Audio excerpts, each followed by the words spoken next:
स्वागत है आप लोगों का हमारे इस नए चैनल में पीआरएस वनडे एग्जाम में।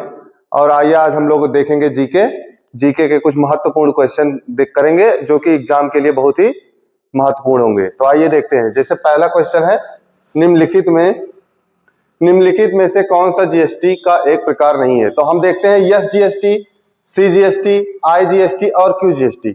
तो यस जीएसटी तो स्टेट जीएसटी हो गया, सी जीएसटी हो गया सेंट्रल का, और आई जीएसटी हो गया इंटीग्रेटेड जीएसटी।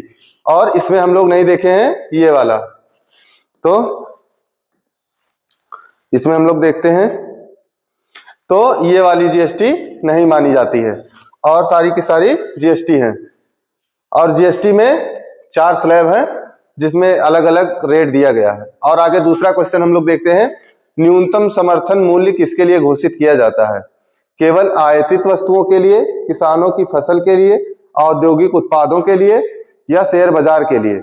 तो इसका क्वेश्चन का आंसर आप लोग जल्दी से जल्दी दें और इसमें देखें कि न्यूनतम समर्थन मूल्य किसके लिए घोषित किया जाता है। तो न्यूनतम समर्थन मूल्य हम लोग देखते हैं ये केवल किसानों की फसलों के लिए दिया जाता है, जो कि हर साल सरकार इसको तय करती है कि इसमें ऑप्शन बी सही होगा।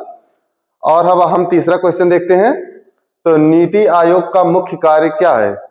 तो नीति आयोग हमारी एक संस्था है जो कि प्रधानमंत्री मोदी जी और इसके सारे मुख्यमंत्री इसके सदस्य होते हैं। तो ये एजेंसी क्या करती है इसके बारे में हमको बताना है। तो इसमें हम लोग देखते हैं नीति आयोग का मुख्य कार्य क्या है। राष्ट्रीय विकास रणनीतियां तैयार करना, भारत के रक्षा बलों का प्रबंधन करना, कि भारत के केंद्रीय बैंकों का प्रबंधन करना, राष्ट्रीय चुनाव की देखरेख करना। तो इसमें हम लोग देखते हैं तो नीति आयोग का मुख्य कार्य है राष्ट्रीय विकास की रणनीतियां तैयार करना। जो राष्ट्र के विकास के लिए महत्वपूर्ण नीति है उसको ही नीति आयोग के माध्यम से उसका बनाया जाता है, रणनीतियां तैयार की जाती हैं। उसके नीचे हम लोग देखते हैं कौन सा भारतीय राज्य शास्त्रीय नृत्य मोहिनी अट्टम के लिए प्रसिद्ध है। तो मोहिनी अट्टम के लिए हम लोग देखते हैं तो केरल में मोहिनी अट्टम प्रसिद्ध है, केरल।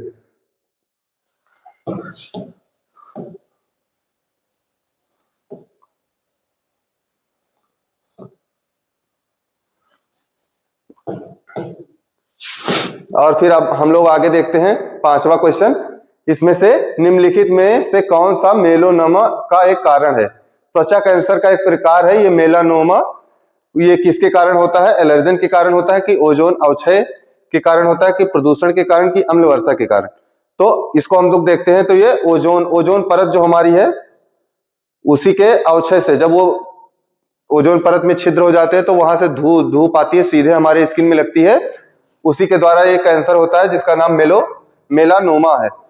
और फिर आगे हम लोग देखते हैं इनमें से कौन सा मानव शरीर का सबसे कठोर पदार्थ माना जाता है। तो मानव शरीर का सबसे कठोर पदार्थ क्या है, पैर के अंगूठे के नाखून है, कि घुटना फलक, या दांतों का इनेमल, या कोहनी का जोड़। तो हम लोग देखते हैं तो दांतों का इनेमल जो होता है हमारे दांतों का, ये ही हमारे शरीर का सबसे मजबूत भाग है।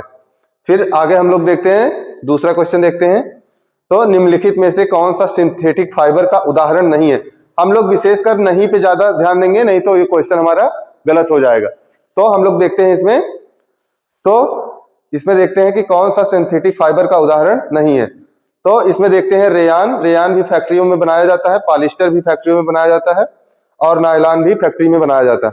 इसमें जो कपास है ये हमारे खेतों में उगता है, जिससे हमको गर्मी कम लगती है, सूती वस्त्र जिन्हें हम कहते हैं, तो इन्हें ही हम कपास कहते हैं। तो कपास कहीं फैक्ट्री में नहीं बनता है, कपास हमारे खेतों में उगाया जाता है। फिर आगे हम लोग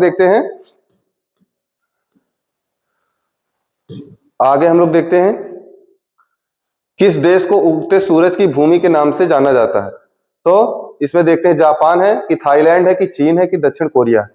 तो इसमें हम लोग देखते हैं तो उगते हुए सूरज को के नाम से जाना जाता है जापान को, क्योंकि जापान में सबसे पहले सूरज दिखाई पड़ता है। और फिर आगे बढ़ते हैं तो फसल के चक्रीकरण का अर्थ क्या है। फसलों के चक्रीकरण का मतलब है कि बार बार जो फसल बदल के बोई जाती है उसी से। तो इसका मतलब क्या है, यही हम लोगों को इसमें बताना है।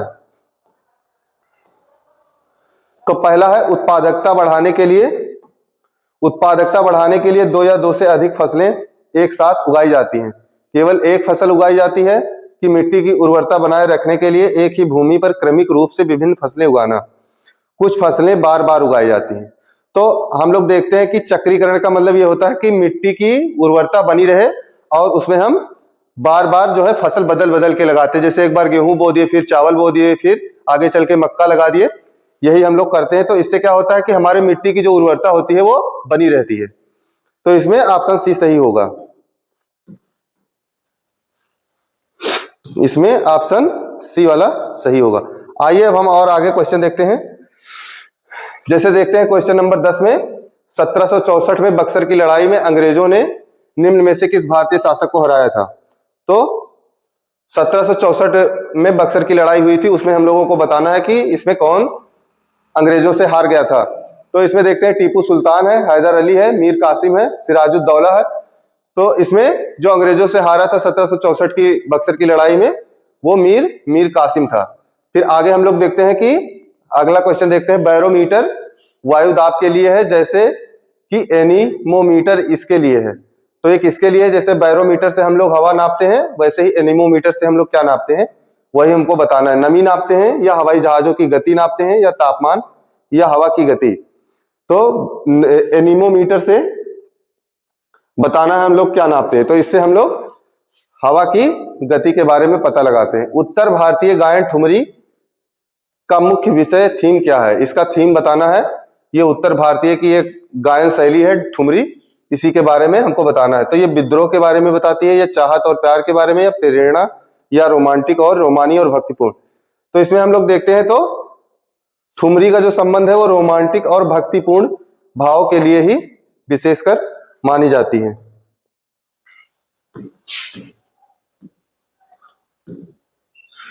इसमें से बताना है निम्नलिखित में से कौन सी भारतीय संविधान की 8वीं अनुसूची में भाषा शामिल नहीं है। कौन सी भाषा ऐसी है जो 8वीं अनुसूची में शामिल नहीं है, इसी के बारे में हमको बताना है। तो उर्दू, संस्कृत, अंग्रेजी या तमिल। तो उर्दू भी शामिल है, अंग्रेजी ही नहीं शामिल है, बाकी सारी की सारी भाषाएं जो है इसमें शामिल है। अंग्रेजी को छोड़ करके बाकी सभी भाषाएं इसमें शामिल है। फिर आगे हम लोग अगला क्वेश्चन देखते हैं। भारतीय संविधान का अनुच्छेद 340 किससे संबंधित है। वित्त आयोग या संघ लोक सेवा आयोग या निर्वाचन आयोग। इसमें से बताना है आप लोगों को कि इसमें से कौन सही होगा। 340 अनुच्छेद 340 का संबंध किससे है। तो हम लोग 340 का संबंध देखते हैं, तो इसमें पिछड़े वर्ग आयोग से इसका संबंध है। फिर आगे अगला क्वेश्चन हम लोग देखते हैं। हरे चने का वैज्ञानिक नाम क्या है, हमको बताना है। हरे चने का वैज्ञानिक नाम क्या है, इसके बारे में हमको बताना है। तो हरे चने का वैज्ञानिक नाम होता है विग्ना रेडिएटा। आगे हम लोग क्वेश्चन नंबर 16 को देखते हैं। इसमें रेडियो एक्टिविटी की खोज का श्रेय किसे दिया जाता है। तो अर्नेस्ट रदरफोर्ड को, कि हेनरी बेकरेल को, या अल्बर्ट आइंस्टीन को, या मैरी क्यूरी को। इसमें से बताना है कि रेडियो एक्टिविटी के बारे में ही बताना है। तो इसमें इसकी खोज जो की गई थी वो हेनरी बेकरेल के द्वारा की गई थी। और हम लोग अगला क्वेश्चन देखते हैं। इसमें साइट का फुल फॉर्म बताना है हम लोगों को। साइट का पूर्ण रूप क्या है। सैटेलाइट इंस्ट्रक्शनल टेलीविजन एजुकेशन, या सैटेलाइट इंस्ट्रक्शनल टेलीविजन एक्सपेरिमेंट, या सोर्स एक्सटर्नल टेलीविजन एक्सपेरिमेंट, या सैटेलाइट इंस्टीट्यूशनल टेलीविजन एक्सपेरिमेंट। इसमें से कौन सा साइट का फुल फॉर्म होगा, यही हमको बताना है इसमें से। तो इसमें से बी सही होगा, सैटेलाइट इंस्ट्रक्शनल टेलीविजन एक्सपेरिमेंट। इससे हम लोग सैटेलाइट के द्वारा टेलीविजन के बारे में अच्छे से समझते हैं और उसके रखरखाव में आसानी होती। फिर हम लोग अगला क्वेश्चन देखते हैं। खिलजी वंश की स्थापना किसने की थी। तो खिलजी वंश की स्थापना जलालुद्दीन खिलजी ने की थी। और फिर लास्ट वाला क्वेश्चन देखते हैं हम लोग 19 नंबर। विटामिन सी की कमी से कौन सा रोग होता है। तो विटामिन सी की कमी से स्कर्वी रोग होता है, और सूखा रोग होता है विटामिन डी की कमी से। और फिर अगला क्वेश्चन हम लोग देखते हैं आगे। इसके आगे हम लोग देखते हैं। तो निम्नलिखित में से किसे कोशिका का पावर हाउस कहा जाता है। केंद्रक को, कि राइबोसोम को, कि इंडोप्लाज्मिक रेटिकुलम को, कि माइटोकॉन्ड्रिया को। तो कोशिका का पावर हाउस कहते हैं माइटोकॉन्ड्रिया को। और फिर अगला क्वेश्चन हम लोग देखते हैं, भारत के संविधान के अनुसार कृषि आय पर कर राज्य के विषयों के अंतर्गत आते हैं। इसके बारे में मैंने पॉलिटी में अच्छे से बताया भी है कि ये जो 7वीं अनुसूची होती है, ये कृषि के बारे में, राज्य के बारे में और केंद्र के बारे में और समवर्ती तीनों के विषय अलग करके दिए गए हैं। तो ये हम लोगों को 7वीं अनुसूची में मिलता है। फिर अगला क्वेश्चन हम लोग देखते हैं कि भारत के प्रथम गवर्नर जनरल थे। कौन थे भारत के प्रथम गवर्नर जनरल? इसके बारे में हमको बताना है। लॉर्ड हेमस्ट या विलियम बेंटिक या सर चार्ल्स मेटकाफ या रॉबर्ट क्लाइव, भारत के प्रथम गवर्नर जनरल कौन थे? तो भारत के प्रथम गवर्नर जनरल कौन थे? ये थे लॉर्ड विलियम बेंटिक। ये भारत के प्रथम गवर्नर जनरल थे। नाइट्रोजन गैस का अणुसूत्र क्या है? इसके बारे में हमको बताना है। तो नाइट्रोजन गैस का अणुसूत्र है N2 के नाम से इसको जानते हैं, नाइट्रोजन को। उसके बाद और आगे हम लोग देखते हैं, तो इसमें से आरबीआई का कार्य नहीं है। आरबीआई का कार्य कौन सा नहीं है? इसमें हमको बताना है करेंसी नोट जारी करना या मौद्रिक नीति का संचालन या विदेशी मुद्रा का विनिमय या शेयर बाजार को विनियमित करना। इसमें बताना है हम लोगों को कि कौन सा कार्य आरबीआई का नहीं है। इसमें आरबीआई का कार्य कौन सा नहीं है?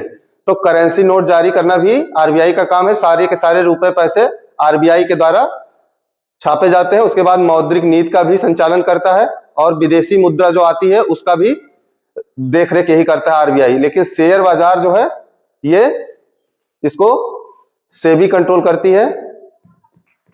सेबी एक संस्था है जिसके द्वारा ही शेयर बाजार को विनियमित किया जाता है। और आगे हम लोग देखते हैं भारतीय संविधान का कौन सा अनुच्छेद भाषण और अभिव्यक्ति की स्वतंत्रता की गारंटी देता है? तो हमारे संविधान में ही ऐसे ऐसे अनुच्छेद है जिसके द्वारा हमको बोलने की, खाने की, रहने की और अपने मर्जी से काम करने की, सब नौकरियों में समान अवसर की, ये सारे के सारे क्या है? हमारे मौलिक अधिकार है जो हमारे संविधान द्वारा हमको दिए गए हैं, जिससे ही हम लोगों का जीवन क्या है? अच्छा है। और हम लोगों को कोई बोलने से कोई रोक नहीं सकता। अपने हित के लिए हम लोग क्या है? लड़ सकते हैं। तो वही इसी अनुच्छेद के बारे में हम लोगों को इसमें बताना है। तो इसमें देखिए कौन सा अनुच्छेद सही होगा। तो अनुच्छेद 14 या अनुच्छेद 19 या अनुच्छेद 25 या अनुच्छेद 21। तो इसमें जो है अनुच्छेद 19 से ही हमको आजादी मिलती है बोलने की और भाषण देने की आजादी मिलती है। फिर आगे हम लोग देखते हैं 26 नंबर क्वेश्चन पे, भारतीय संविधान का कौन सा अनुच्छेद राष्ट्रपति के क्षमादान देने की शक्ति से संबंधित? जैसे हम लोग देखते हैं कि अगर कोर्ट फांसी की सजा दे दे तो राष्ट्रपति उसको माफ कर सकता है। तो वही बताया गया है, वही पूछा गया है कि राष्ट्रपति के पास ही ऐसी शक्ति है जो दूसरे को माफ कर सकता है। तो इसमें अनुच्छेद 75 होगा कि अनुच्छेद 73 होगा कि 74 होगा कि या 72? तो इसमें हम लोग देखते हैं तो अनुच्छेद 72 के तहत ही राष्ट्रपति किसी की मृत्यु दंड को भी माफ कर सकता है, क्योंकि राष्ट्रपति के पास ही इकलौती ऐसी पावर है जो किसी को भी फांसी की सजा से भी मुक्ति दिला सकता है। और आगे हम लोग देखते हैं इसमें 27वें नंबर क्वेश्चन पे, केंद्रीय कृषि विश्वविद्यालय कहाँ स्थित है? उत्तर प्रदेश में कि पश्चिम बंगाल में कि आंध्र प्रदेश में या मणिपुर में? तो केंद्रीय कृषि विश्वविद्यालय कहाँ स्थित है? केंद्रीय कृषि विश्वविद्यालय कहाँ पे स्थित है? तो हम लोग देखते हैं केंद्रीय कृषि विश्वविद्यालय हमारे मणिपुर में स्थित है। भारत के प्रथम राष्ट्रपति के बारे में पूछा गया है कि भारत के प्रथम राष्ट्रपति कौन है? तो भारत के प्रथम राष्ट्रपति हैं डॉक्टर राजेंद्र प्रसाद। और फिर हम लोग लास्ट वाला क्वेश्चन देखते हैं, हरित क्रांति जिसने कई विकासशील देशों में कृषि उत्पादनों में उल्लेखनीय ढंग से वृद्धि की में मुख्य रूप से शामिल थी। तो इसमें बताना है कि हरित क्रांति जिसने कई विकासशील देशों में कृषि उत्पादन में उल्लेखनीय ढंग से वृद्धि की में मुख्य रूप से शामिल थी जैविक खेती या उन्नत सिंचाई तकनीक या उच्च उपज किस्म के बीज और रासायनिक उर्वरक। तो इसमें जो जब हरित क्रांति आई तो उसमें क्या हुआ था कि हाइब्रिड बीजों को बनाया गया और उससे ही अच्छी फसलों में अच्छा उत्पादन मिलने लगा। तो ये हमारा सी वाला सही होगा। इसमें उच्च उपज किस्म के बीज और रासायनिक उर्वरक, फिर हम लोगों ने डाई यूरिया खेतों में डालना शुरू कर दिया और अच्छे बीजों को हमने लैब में तैयार किया। उससे क्या हुआ कि फसलों में वृद्धि हमको देखने को मिली। तो आज की क्लास को यहीं तक रखते हैं। धन्यवाद। और चैनल को लाइक और सब्सक्राइब करिए और शेयर भी करिए। फिर मिलते हैं नए वीडियो में।